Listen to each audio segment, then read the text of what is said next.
Notícias do STJ. Os destaques do dia do Superior Tribunal de Justiça, quando e onde você quiser. Olá, esse é o boletim com alguns destaques do STJ. A Corte Especial do Superior Tribunal de Justiça decidiu que vítimas podem participar como terceiras interessadas em processos administrativos disciplinares que apurem supostas condutas de natureza sexual praticadas por servidores públicos. Com esse entendimento, o colegiado negou o mandado de segurança apresentado pela defesa de um servidor que questionava a participação das denunciantes no processo. A defesa alegava que a presença das vítimas daria a elas poderes semelhantes aos de uma parte ou de um assistente de acusação, figura que não existe nos processos administrativos disciplinares. No entanto, o relator, ministro Antônio Carlos Ferreira, explicou que a participação das denunciantes não reduz as garantias do acusado, como o contraditório, a ampla defesa, a defesa técnica, a autodefesa e a presunção de inocência. Antônio Carlos Ferreira destacou que casos envolvendo violência de gênero devem considerar o protocolo para julgamento com perspectiva de gênero do Conselho Nacional de Justiça, além da Convenção Interamericana para prevenir, punir e erradicar a violência contra a mulher. Segundo o ministro, a participação das supostas vítimas pode contribuir para a busca da verdade dos fatos e para a preservação da dignidade humana. O relator afirmou ainda que a atuação das denunciantes não impede a defesa de contestar argumentos ou provas apresentados no processo. Sobre o sigilo dos autos, o ministro ressaltou que todos os envolvidos que têm acesso ao procedimento estão obrigados a preservá-lo. A Corte Especial do Superior Tribunal de Justiça decidiu que o pagamento prévio de multa aplicada em agravo interno não é obrigatório quando o recurso seguinte tem como único objetivo questionar a própria penalidade. Com esse entendimento, o colegiado considerou que exigir o depósito antecipado poderia impedir a análise judicial sobre a legalidade da multa.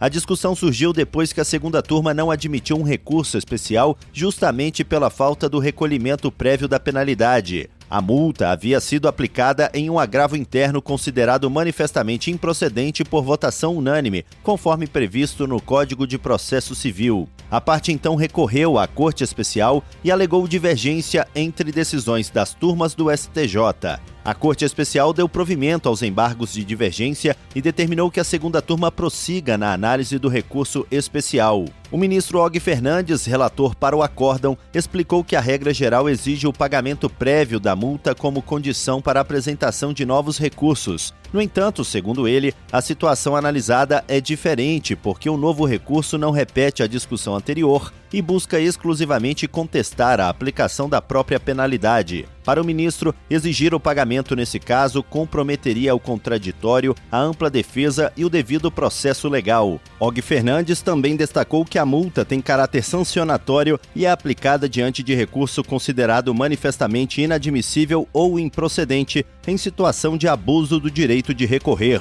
Por isso, um recurso apresentado apenas para questionar essa penalidade não pode ser considerado automaticamente protelatório.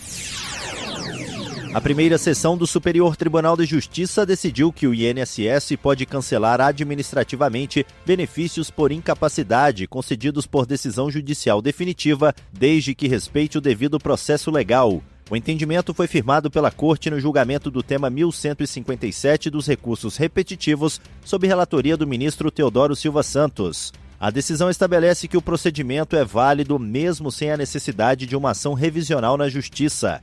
Segundo o colegiado, a legislação previdenciária obriga o INSS a revisar periodicamente os benefícios por incapacidade para verificar se continuam presentes as condições que justificaram a concessão. Essa regra também vale para benefícios concedidos por decisão judicial. Por isso, é indispensável a realização de perícia médica, que pode ocorrer de forma presencial, por telemedicina ou até por análise documental, conforme previsto em lei. O colegiado ressaltou que o benefício não pode ser cancelado automaticamente. Antes de qualquer decisão, o segurado deve ser notificado, ter acesso ao processo administrativo e contar com a oportunidade de apresentar defesa. Somente após a conclusão desse procedimento e da perícia é que o INSS poderá decidir pela manutenção ou pelo encerramento do pagamento. Para o relator, ministro Teodoro Silva Santos, a revisão periódica busca conciliar a proteção ao segurado com a sustentabilidade do sistema previdenciário. O ministro destacou que a possibilidade de reavaliar a incapacidade, mesmo após uma decisão judicial transitada em julgado, não viola a coisa julgada, pois leva em consideração uma eventual mudança na condição de saúde do beneficiário, que pode alterar o direito à continuidade do benefício. E esse foi o Notícias do STJ de hoje. Para ouvir mais, acesse o Spotify ou o SoundCloud do STJ. Tchau, tchau. Notícias do STJ, uma produção da Secretaria de Comunicação Social do Superior Tribunal de Justiça.